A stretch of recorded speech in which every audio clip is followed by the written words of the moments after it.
This world is not my home, I'm just a passing through. My treasures are laid up somewhere beyond the blue. The angels beckon me from heaven's open door, and I can't feel at home in this world anymore. Oh Lord, you know I have no friend like you. If heaven's not my home, then Lord, what will I do? The angels beckon me from heaven's open door, and I can't feel at home in this world anymore. Just up in glory land we'll live eternally. The saints on every hand are shouting victory. The songs of sweetest praise bring back from heaven's shore, and I can't feel at home in this world anymore. Oh Lord, you know I have no friend like you. If heaven's not my home, then Lord, what will I do? The angels beckon me from heaven's open door, and I can't feel at home in this world anymore.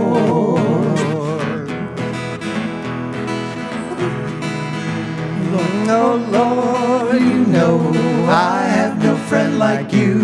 If heaven's not my home, then Lord, what will I do? The angels beckon me from heaven's open door, and I can't feel at home in this world anymore. You know what I was just thinking?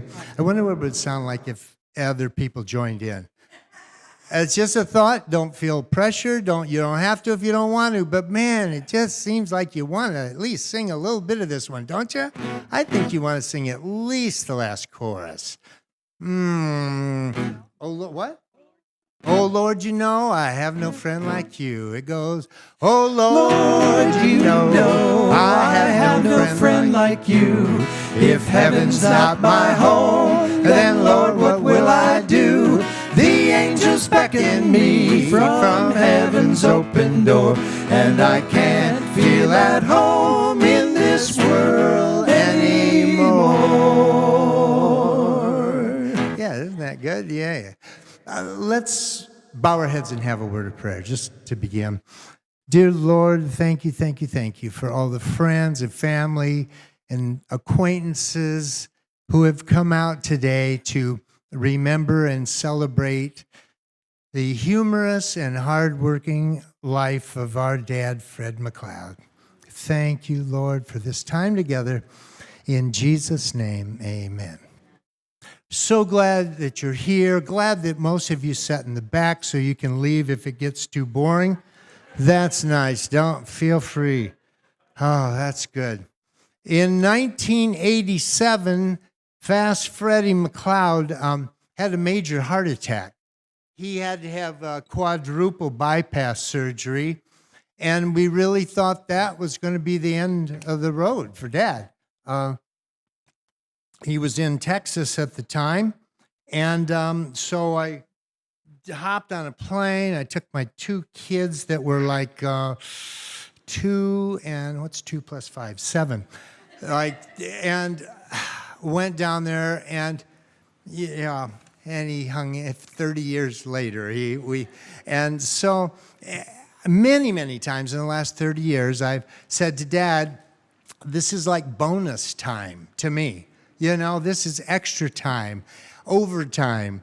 And I bet if Fred was here right now, he'd say, welcome to out of time. I just know he would. It's really great. On behalf of my sisters and brothers-in-law, we just thank you. I mean, it's a gift to have you here today. And I hope I don't start crying. It never occurred to me until I got here that this might be sad. And it's something to have someone live almost 100 years. But it still didn't seem like enough. And so anyway, Dad would be so happy. Fred, man, to know that we threw a big party just for him. I mean, he would just love that. He'd be happy, but he wouldn't be surprised. because he was so charming and remarkably good looking. That's what Fred said. That's what Fred said. Yeah. Oh, my. Well, it's so good to see so many of you. And, oh, that's a good thing. Yeah. I think that's a very good thing. Thank you, sir.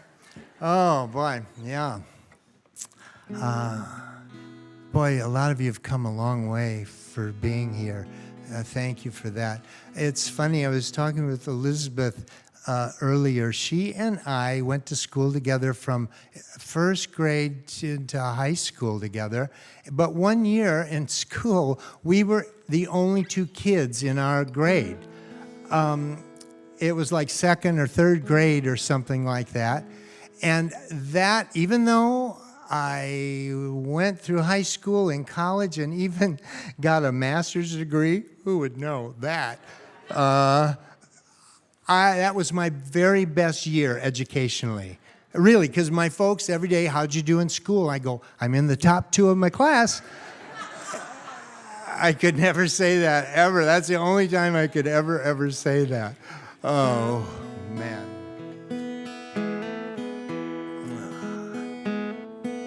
I should say, if there's no rules here, you can do, if you want to sing, you can. If you don't want to, you don't have to. In my mind, I always pictured this like we were somewhere in a living room kind of together. So, so just thought I'd let you know, okay? There's nothing quite like having old friends, loving, faithful, solid gold friends, who walk beside you till the journey ends. There's nothing quite like having old friends. I'll never forget the first day that we met. I knew that we would be best friends. There's no denying, no doubts and no lying, that memory will never end. We've been through so much of the good, bad, and such that there's only one thing to do. Keep sharing this journey called life with good friends like you. There's nothing quite like having old friends, loving, faithful, solid gold friends, who walk beside you till the journey ends. There's nothing quite like having old friends. Now the years have flown by like the blink of an eye. I think of the moments we've shared, the good and the bad. We gave all that we had to a friendship beyond compare. I thank God each day that He brought me your way. I'm grateful that you've helped me through. So I'll keep sharing this journey called life with good friends like you.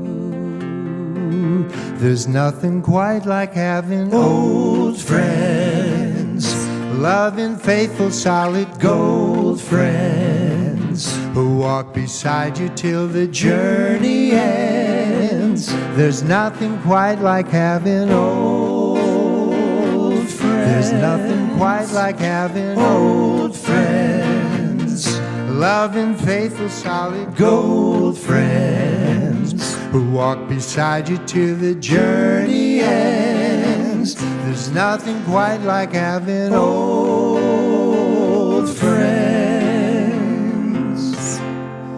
Isn't that the truth? That is so true. Fred McLeod loved 3 things.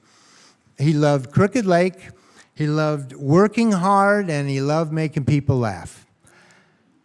He liked his wife and kids too, we think. But we know he loved the lake. Lake and labor and laughter. Those are the 3 things. How many of you were ever at Fred and Anna Mae's house at the lake? It's yeah. Oh, man. I'll tell you. I never knew until I was a lot older. I just didn't know how rich we were. I mean, we were so wealthy in every aspect of life except money. I mean, that's the only thing that we lacked a little bit. Our house was party central. I mean, people always wanted to come to our house. And I know it's because we lived at Crooked Lake. Had nothing to do with us, but it's just amazing when I think about we had so many good, great stories, good books that we shared, lots and lots of laughter. Mom, as you know, was one of the best cooks around. Oh, man. I mean, she could make a peanut butter sandwich taste so good. I don't know how she did that. But we had all of that. And then, of course, all the kids wanted to come out in the summer and go swimming. And so all the parents were there, so having a big party and everything. And then in the wintertime, they'd come out and slide down the hill and skate out on the lake. We were really, really, really wealthy for all of that. Oh man, my parents would be so embarrassed for me to say what I'm going to say. Yeah. Do you know how much my dad paid for that house? Lakefront property? I'm not kidding. $4,000. I live in Southern California. Just put a bid on a one-room studio for $1.5 million.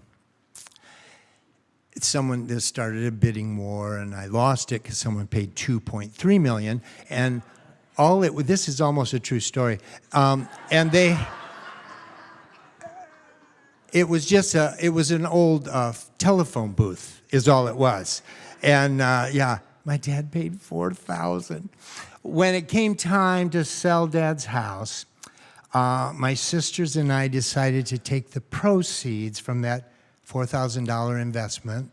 We were able to buy, these are small, but we bought 3 small countries in the Caribbean. Yeah. We're trying to make Haiti, Grand Cayman, and Jamaica great again.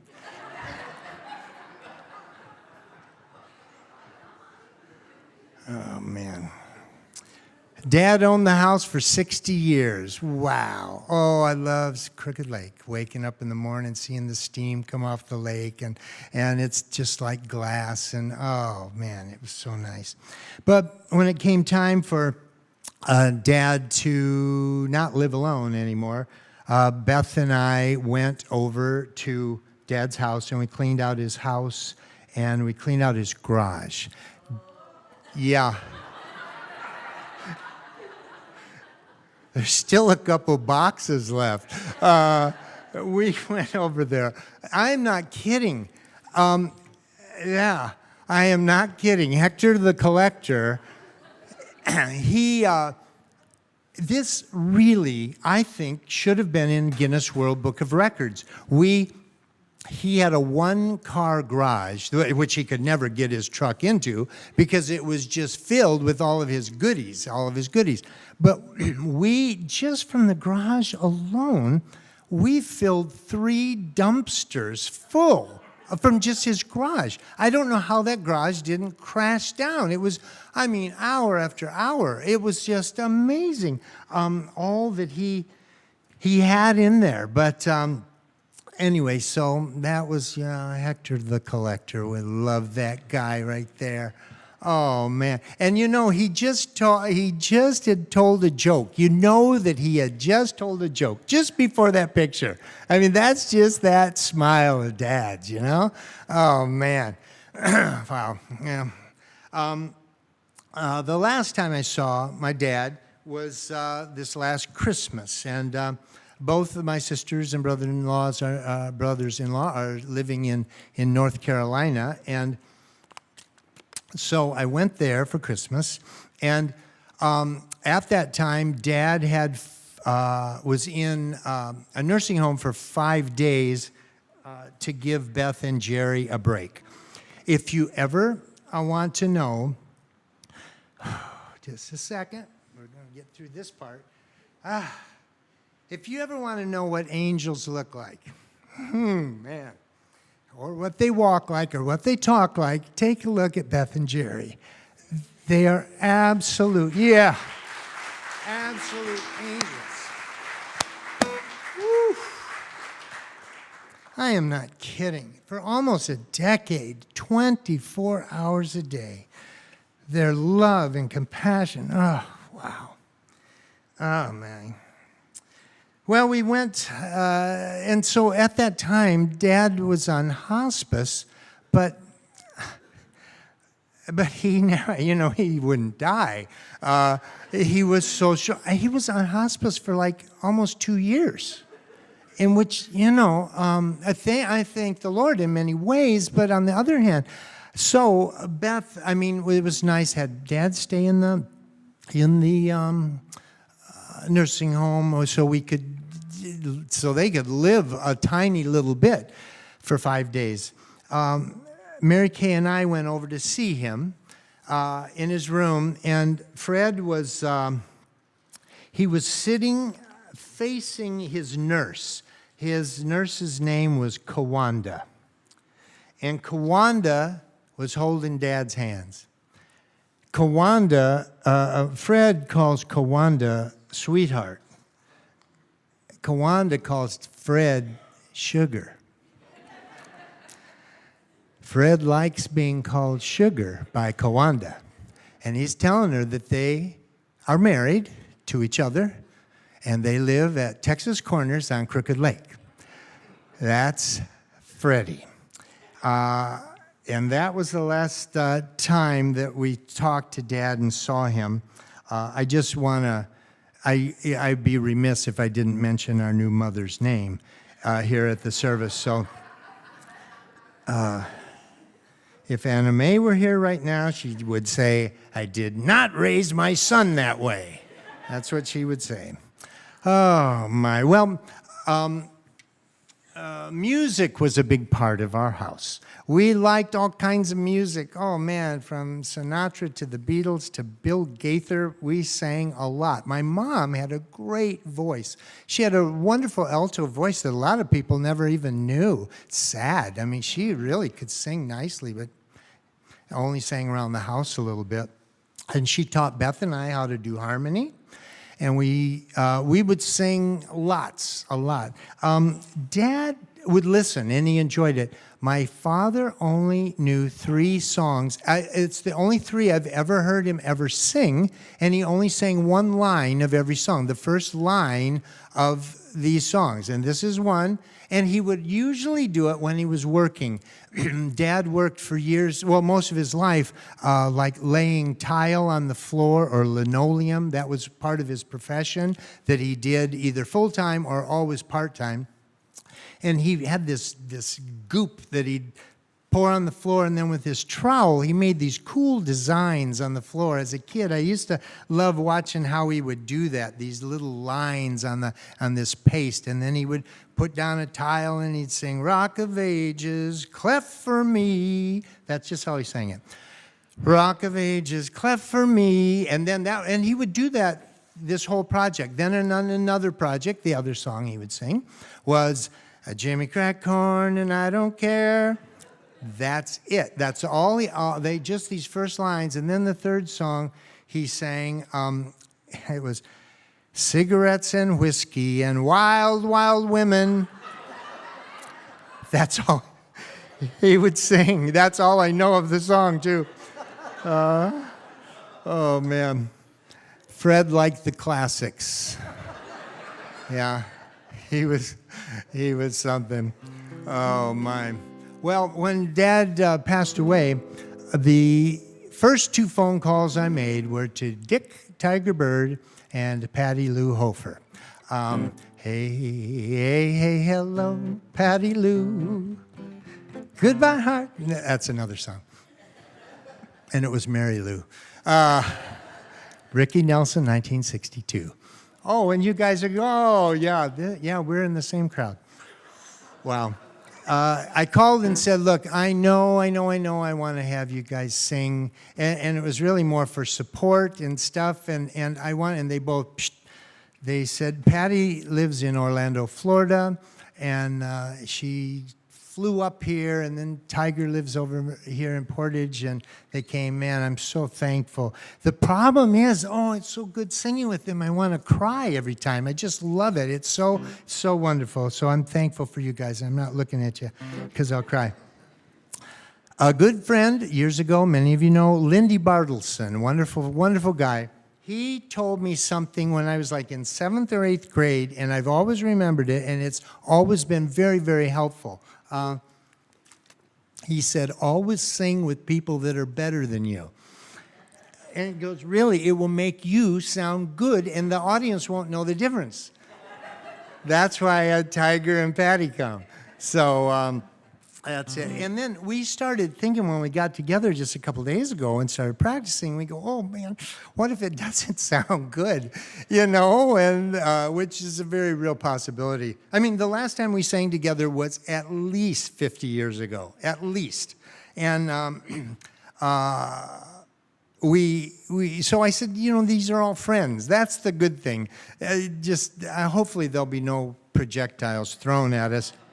And the other thing that's really helpful that's on our side is that most of the people in this audience probably don't hear that well, So, and if they do hear well, I'm sure they have very bad memories. So we're good. We're fine, Oh, Tiger sang this song at my mom's funeral, and we liked it so much, I wanted to do it again.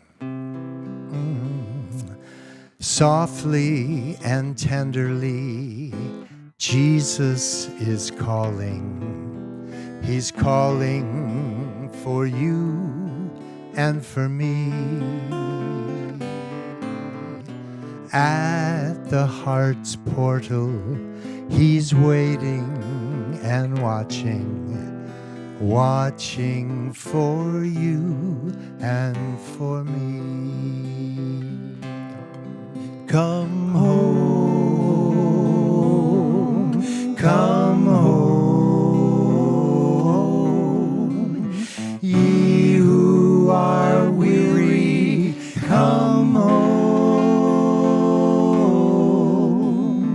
earnestly, tenderly, Jesus is calling, oh sinner, come home. Think of the wonderful love he has promised for you and for me. Though we have sinned, he has mercy and pardon for you and for me. Come home, come home, ye who are weary, come home, earnestly, tenderly, Jesus is calling, oh sinner, come home, come home, come home, ye who are weary, come home, earnestly, tenderly, Jesus is calling,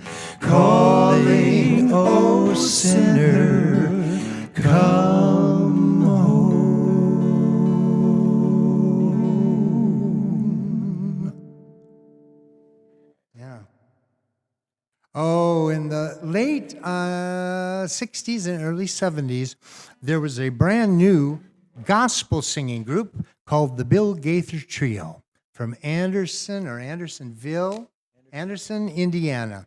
And now looking back, it's pretty amazing. They, some of you I know are familiar with them, and others may never have heard of them.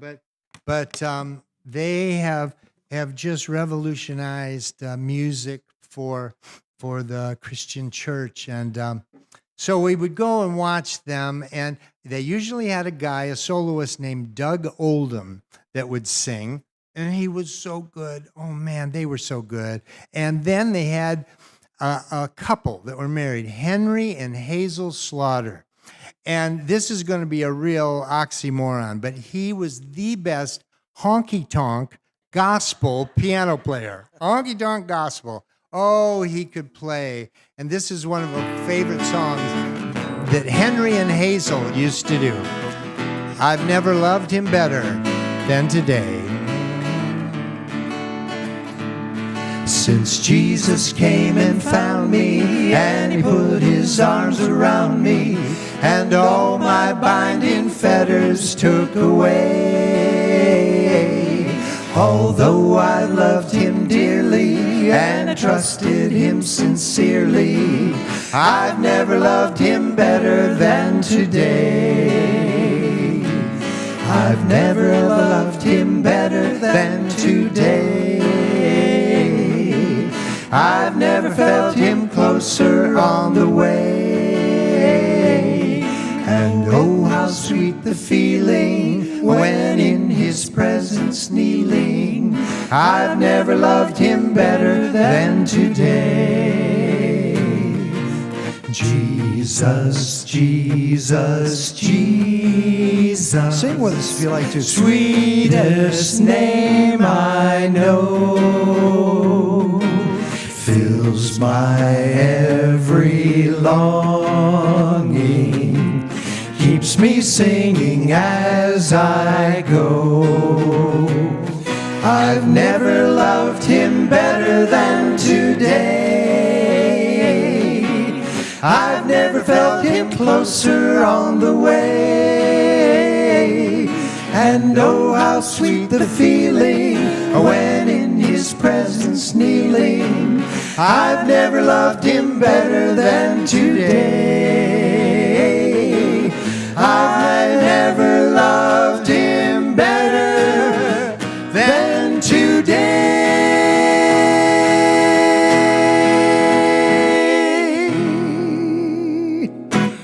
Oh, that's fun.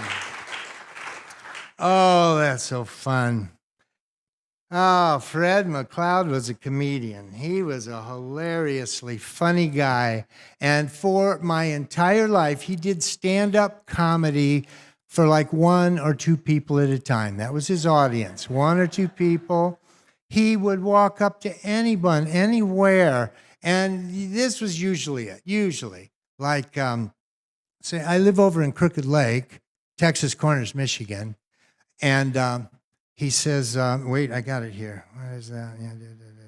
Oh, I live in Texas Corners over at Crooked Lake, so when my wife tells me to go jump in the lake, I don't have far to go. That's his opening line. Oh, man. And people, they don't even know who this little guy is, you know? And they always go smiling, and then you could see them like in a parking lot or something. They'd be pointing, that guy over there, he's really a funny guy. And he'd say, oh, my wife left me for my best friend, and I miss him so. I took that. That's the only little joke of Dad's I've taken and kind of used on occasion. I have one where I say, I was in a coma for 5 years, and when I woke up, I found out that my wife had left me for another guy in a coma. I think Dad's is better. I mean, boy, oh boy, oh boy. He would say, when my wife says, take a long walk off a short pier, I don't have far to go. He would do that. This is the funniest, weirdest thing. There's a couple things I'll never know about my parents. I'm sure you have the same thing. You kind of wonder about them. This is one of the little deals. Excuse me. When he was still living at the lake, I would call him almost every day, and I'd say, "How you doing? Doing fine. Did you have anything to eat for breakfast?" He goes, "Yep." "How was it?" "It was terrible." I go, What'd you have?" "I went down to McDonald's, had coffee and pancakes." "What's wrong?" "Pancakes are runny." I said, "What do you tell them when you order? What do you say?" And he'd say, "I tell them, put the coffee in this cup and pour the pancakes in this one." And they do. I'm not kidding. My parents used to have this couch in their house that was it was so uncomfortable. It was terribly uncomfortable. It was like something out of the Fox's Book of Martyrs, and something that you would torture someone with. And they had it, I didn't even think of this. How do you like the background for Dad's celebration? Huh? Oh, if the people that might be watching online, this was actually a vacation Bible school yesterday. Isn't that cool? I go, Dad would love that. That's perfect. Fish over there and everything. Oh, my. They had this couch up against their wall, and just to sit on the couch was so painful. I mean, you'd have to get a chiropractic adjustment after sitting there. But here's the weird part, if that wasn't weird enough. They put the television like back there. So you have to sit here and watch TV like that. And I mean, I go, why don't you put the TV out here? Well, it takes up a lot of space, I mean, who wants? But that's one of the funny things my parents did. I'll never know why. In Dad's last year, which was year number 98, that's a good run. He was like a little boy in a lot of ways. And this one morning, Beth was trying to get him up, and he's hiding from Beth under the covers. Like she won't really remember, where did I put Dad, And so he's under the covers, and she's, "Dad, you got to get up. It's time to get up."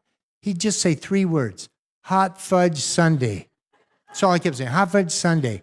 And she, "No, Dad, get up. It's a hot fudge sundae." So she goes, "Okay, if you get up, we'll get you a hot fudge sundae." Well, it's remarkable, clear to, almost the very end. He was so agile.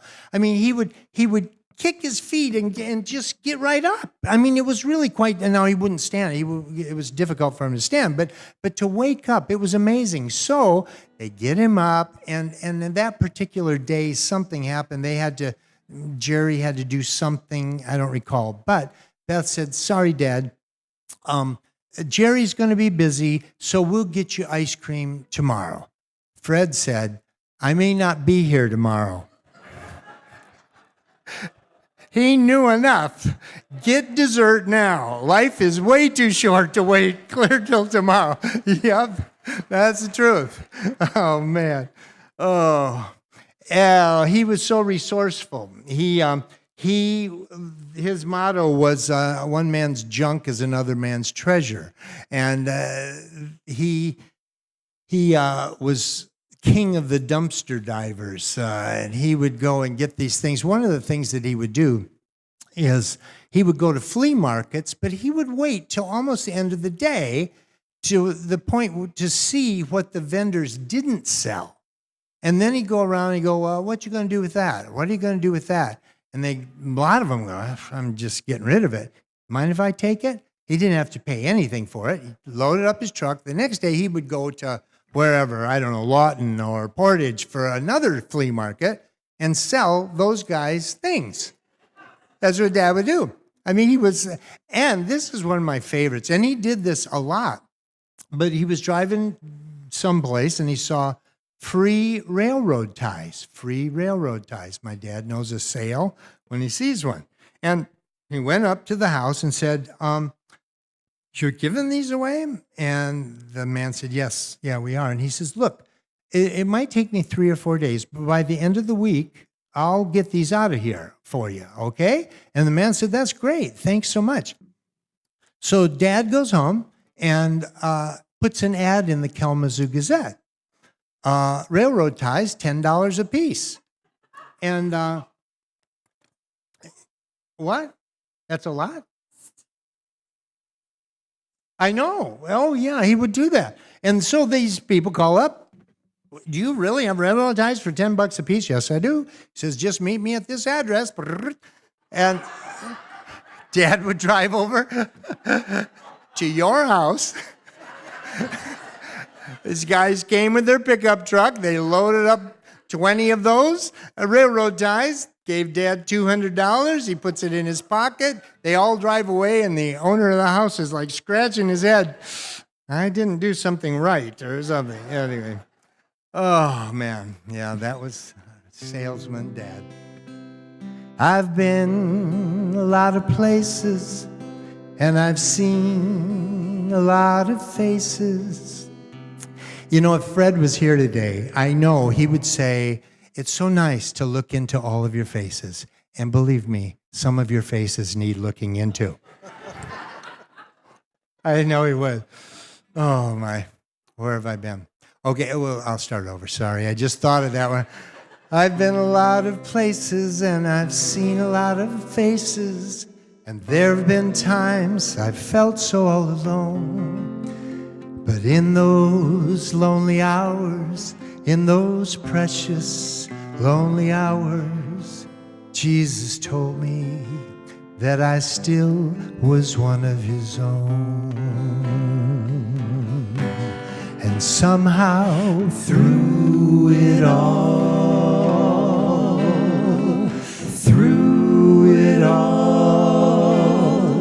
oh, I've learned to trust in Jesus. I've learned to trust in God through it all,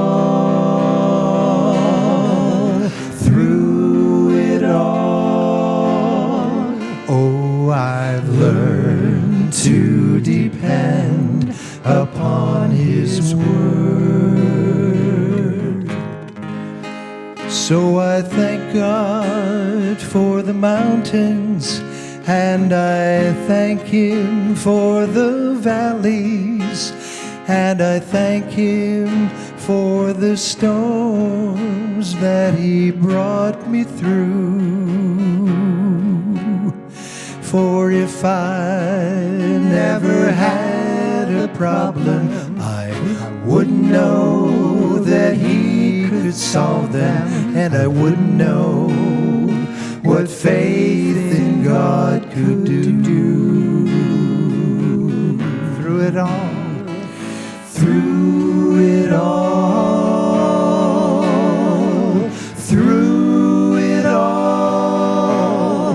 oh, I've learned to trust in Jesus. I've learned to trust in God through it all,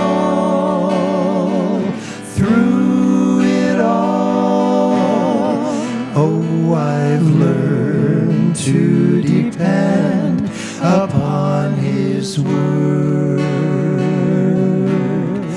Oh, I've learned to depend upon his word.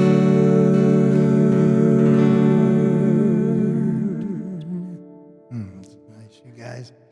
Oh, Fred always had a job, was never out of work. I heard that phrase a million times. Always had a job, never out of work. What's wrong with these guys? I always had a job. I was never out of work. No, you don't need a cardboard thing. You need to get out and work. That's what you need to do.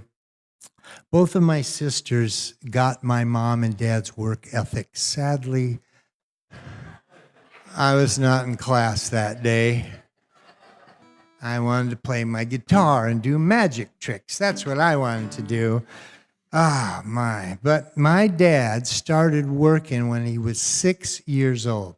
6 years old. And this wasn't like what we did as kids, going down the road and try to find pop bottles and beer bottles where you could get a penny for a bottle if you turn them in. My dad, he was had a single mother that had, I think, 5 or 6 children under the age of 10.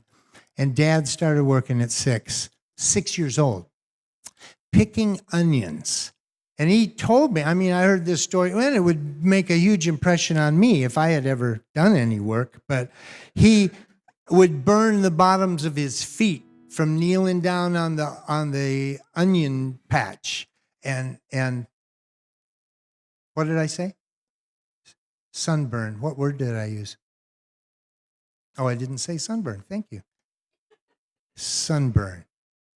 He burned the bottom of his feet. He sunburned. Oh, that's it. He sunburned the bottom of his feet. Yeah, he didn't burn the bottom of his feet like with a lighter or something. Sunburned. Thank you. But he was so proud to work for and support his family. That meant so much to my dad, that he always had a job, never out of work.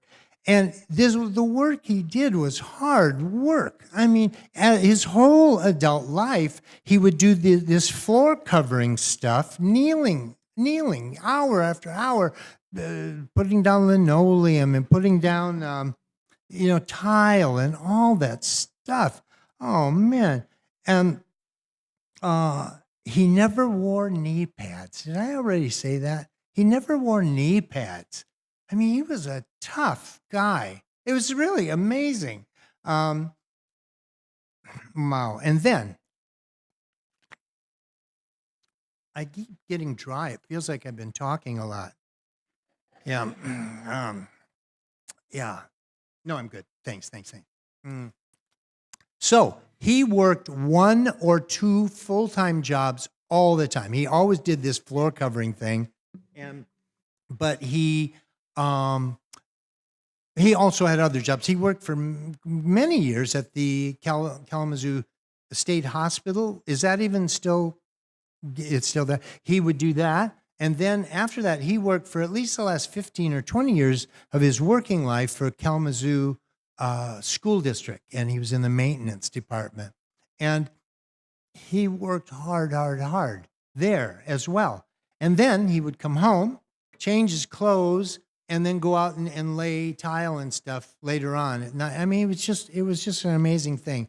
Then, after working, he always had 2 weeks off every summer, and he would take us on a vacation. And I can't imagine that it was a vacation for Dad. I just can't imagine it. He did all the driving. My mother never drove in her life.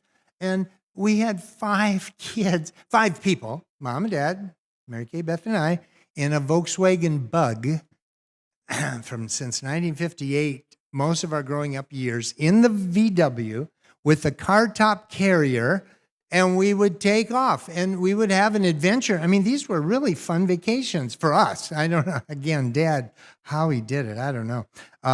But we went up to Mackinac, up to the Straits one time. We camped out right on the beach. And I remember we had this heavy canvas tent that Dad, I don't even know how he could by himself get it off and onto the car, but we set it up, and somehow we knew some people that lived up there.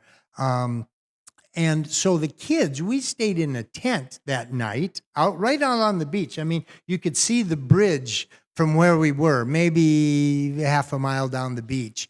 And we were in a little tent. Mom and Dad were in a big tent, and we had a huge storm. I mean, if it would have been like in Florida, it would have been a hurricane. I mean, it was just blowing. In fact, it blew the Army tent, just blew it all over. We found it, but it was gone. And my mom, if any of you know, my mother had this little thing about worrying, like worried whether the sun would come up in the east tomorrow, But what if it doesn't? I mean, really, what if it doesn't? That's anime. And so that was some trip. Anyway, then we went to Yellowstone. We went to Smoky Mountains. We met some people there at least 50 or 55 years ago that we're still good friends with that we met in the Smoky Mountains. And Dad went down. One time we went, my mom raised us on the Laura Ingalls Wilder books, all the Little House books. So wouldn't it be fun to go to Mansfield, Missouri and see Laura Ingalls Wilder's museum and her house and see where Almanzo was and all that stuff. Oh, man, I never knew how rich we were until later on when I grew up. Oh, fun adventures and stories, and it was so good. Then Dad, this is one. Did any of you know or remember Dr. Bob and Luana Brown? Oh man, we love them. We love them. Dad did a ceramic tile job for them in their bathroom. And Dr. Brown says to my dad, Fred, is this job guaranteed? And Dad said, oh yeah, yes it is. It's guaranteed right up till I get in my truck and drive away. So it's guaranteed. That's for sure. I have, when word got out about Dad passing away, I have a friend of mine that now lives in Germany. His name is Jerry Hart. And Jerry used to live in Southern California near me. And he wrote in this card, he goes, your dad came over and helped me. He was always a helper. He always did these things for just about anybody. He would do all these things. And he was painting the eaves from the top of the roof. He's on the peak of the roof, leaning over and painting this. He was 76 years old at that time when Jerry reminded me of that. It was 22 years ago when your dad was here. That would make him 76. It was amazing. Someone wrote us a really cute card that I personally really liked, and offering their condolences. And they just said, if there wasn't a comedy club in heaven before, there is one there now. I love that. My mom, some of you might know, and some of you may be shocked by this, but my mom used to yell a lot. My mom used to yell a lot. And she was an equal opportunity yeller at her. I mean, it wasn't just me or Dad, it was all of us kids. She's always, something isn't quite right. And I can remember this one so clearly. She says to my dad, I have been trying to get you to finish that project in the basement for 25 years. And Fred said, I didn't know there was a deadline. Oh, guys, that is worth the price of admission today. Remember that one. Use it. I didn't know there was a deadline. I love my dad. Wow. Well, he worked the last 15 or 20 years at the Kalamazoo School District. And Mrs. Woodard is here today, and my old buddy Tommy Woodard. Oh, man, it's so good to see you. And she knows this story very well. There was a woman that worked at the school district that was just the nastiest, most gloomy, witchy. I could have said a word that rhymed with it. And this lady was just there's no sunshine at all with this woman, except when Fred McLeod came along. One day, Fred, true story, he came in, says to this grumpy, grouchy lady, well, my, aren't you looking lovely today?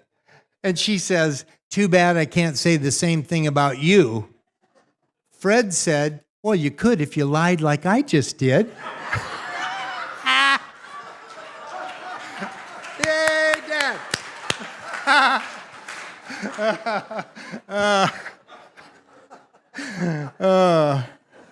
Yeah, oh man. Those are the best. Oh. When I heard that Dad had passed away, I was working in Northern California doing some shows up there. And every day for a week or so, I was traveling through the Napa Valley up to a place called Clear Lake. It's a beautiful area. It's the largest lake in California. That's only surrounded by California. Lake Tahoe's bigger, but there's Nevada on one side of it. Clear Lake's beautiful.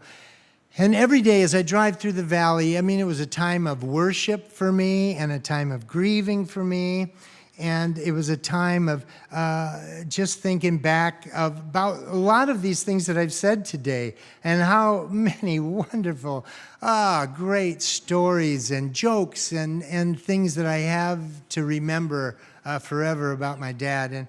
And as I was driving this little song, the words just kind of kept building and building over the week or two I was up there, and this is what came of it.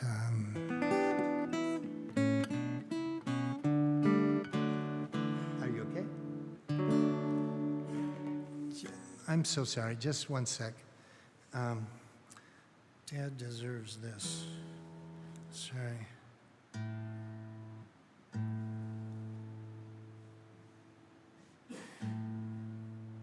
I'm sorry. Talk amongst yourselves. I'm sorry. Boy, what's with?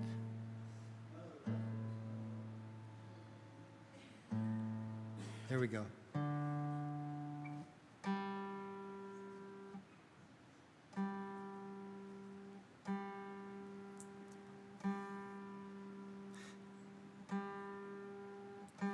Sorry.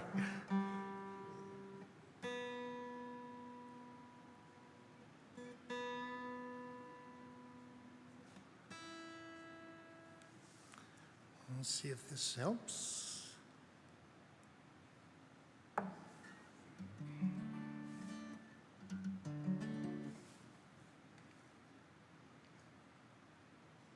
We're almost at the halfway point. Sorry. Yeah, better.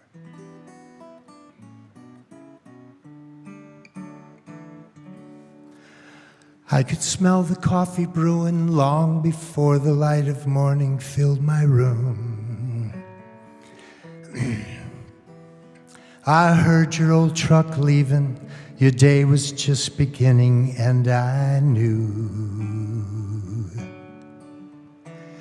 Every day's a grind, you did your time, working on that old assembly line. 5:30, tired and dirty, you'd arrive back home for supper time.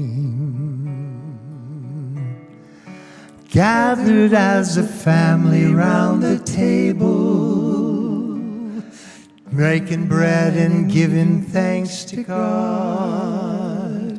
We'd, thank you, laugh and eat as much as we were able, till Daddy left to work his second job.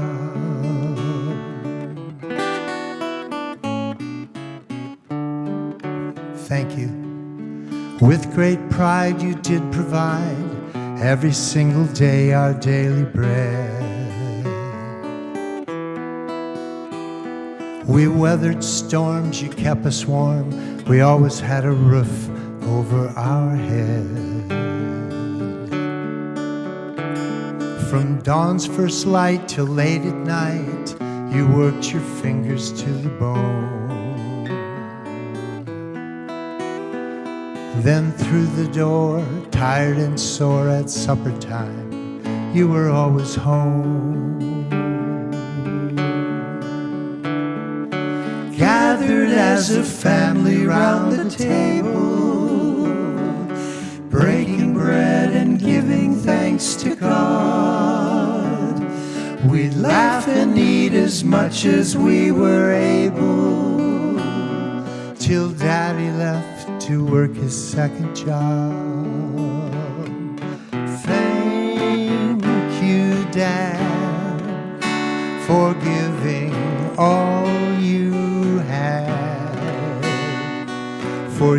using work and laughter to teach us love and care. Until then, the day we meet again, please know my heart's already there, and we will gather as a family round the table. We'll break our bread and give our thanks and praise to God. We'll laugh and eat as much as we are able,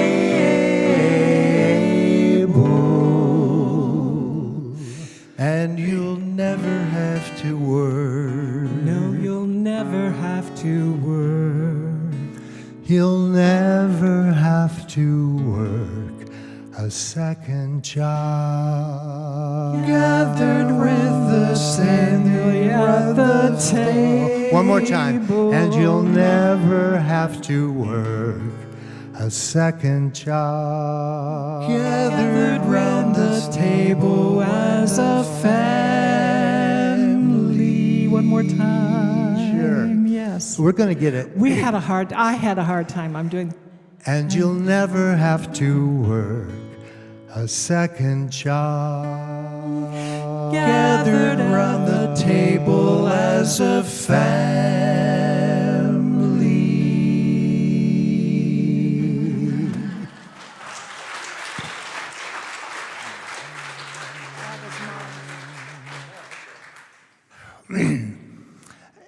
There's a passage in the Bible that has meant so much to me, especially recently. And it's in the very last book of the Bible, the book of Revelation, and I really have read this book much over my life, many, many times.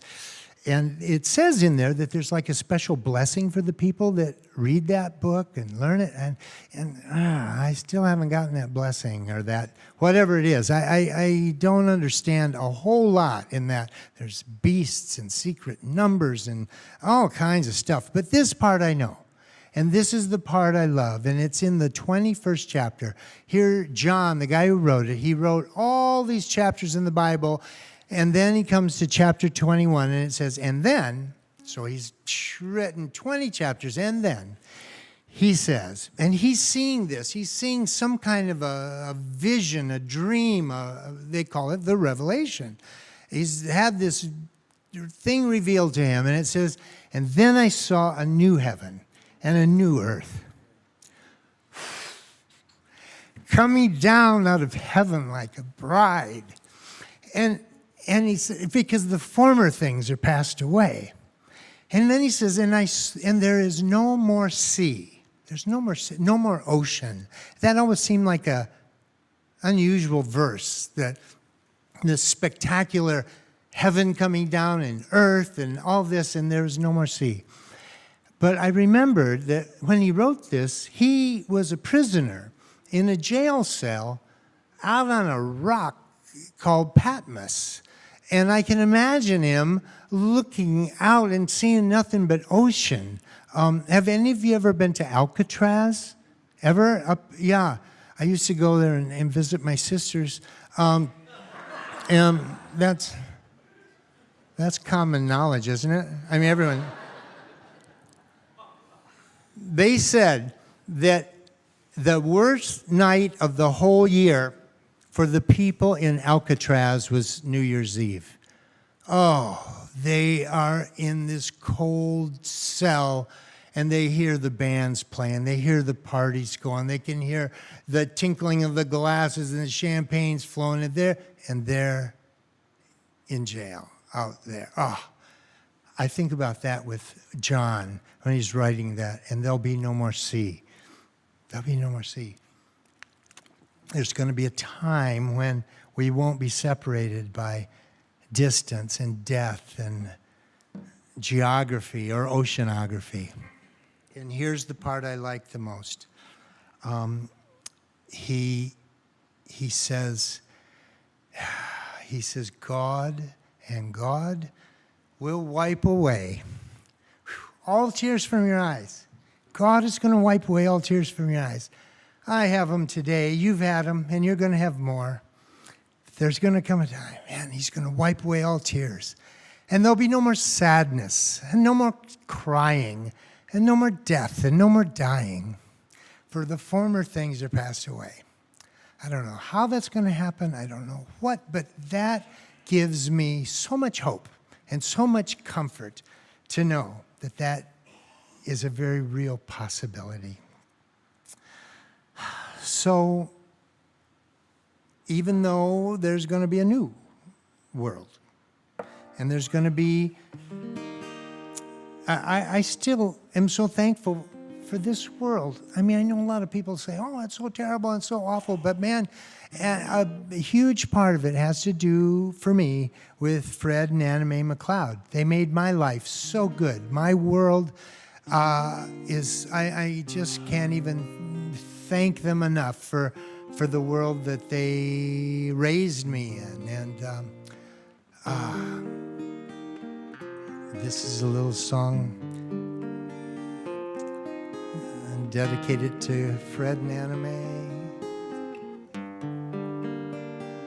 I see breeze of green, red roses too.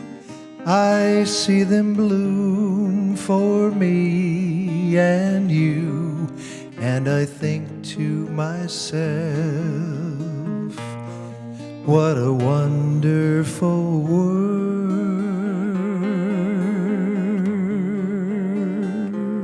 I see skies of blue, clouds of white, bright blessed day, dark sacred night. And I think to myself,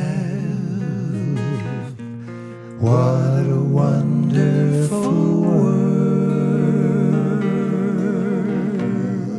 Sing with us. This is my Father's world, and to my listening ears, all nature sings, and round me rings the music of the spheres. This is my Father's world. I rest me in the thought of rocks and trees, of skies and seas. His hand the wonders wrought. The colors of the rainbow, so pretty in the sky, are also on the faces of people passing by. I see friends shaking hands, saying, how do you do? They're really saying, I love you. I dedicate this last verse to my 3 granddaughters. 3. Riley Joy, Billy Simone, and precious little Evergreen. I hear babies cry. I watch them grow. They'll learn much more than I will ever know. And I think to myself, what a wonderful world.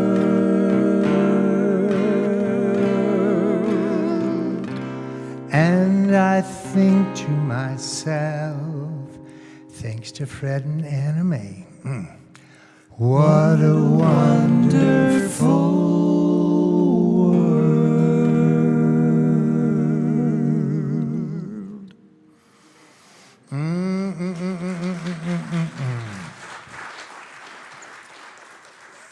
Before we put up the, I was going to tell you, that's okay. Yeah, that's okay. these are the last 2 words Dad will ever say whenever you saw Fred. After you're leaving, you'll always say, be cool. Be cool, always. That's Fast Freddy right there. 3 little things. Well, number 1, thank you, thank you, thank you, thank you. I mean, really, this is really a gift that you would come out and celebrate our dad. Wow, thank you, thank you, thank you. Number 2, afterwards, if you'd like to stay by, there's going to be a reception right downstairs. It's only $25 a person.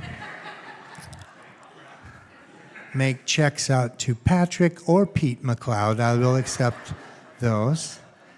And the third thing is, we have a little something to give to you, and I think we'll have enough to give 1 per family, and we might have enough to give 1 to every person. And it's a little booklet that you're going to need and you're going to want. If you ever get mad or sad or bad, you want to feel glad. And we're going to give you a little book. Have you ever heard about Amway? No, I'm just kidding. Okay. It was a good try, though.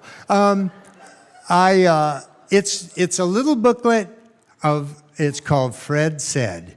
And many of the things that I've said today are in the little book, but there's a whole lot more stories and a lot of great jokes. And if you're this is a little booklet for our little gift to you to keep remembering Dad and to lighten and brighten your day. Because there are some funny things, man, that my dad has said in there. So come down afterwards, write down, so you go out and write downstairs, and you'll get a Fred Said book, okay? So, do we have another? We do. Just a second here. There we go.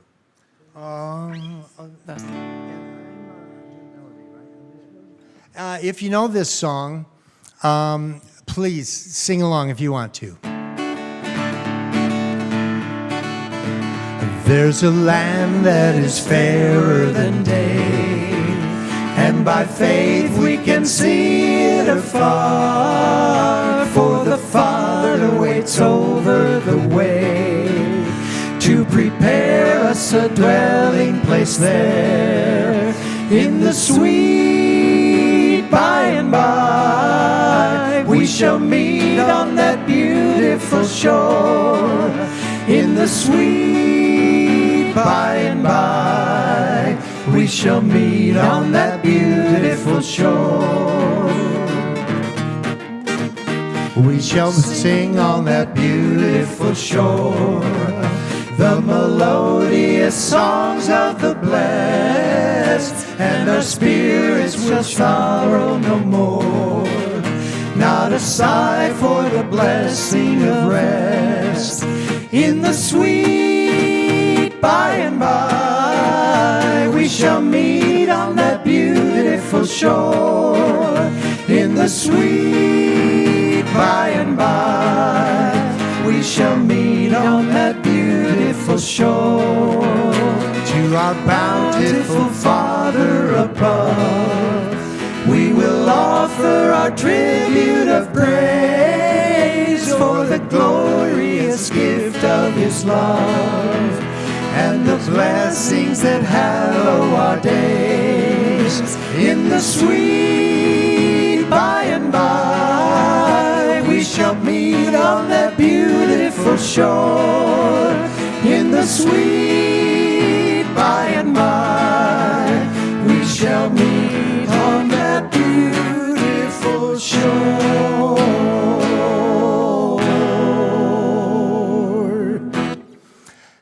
Be cool.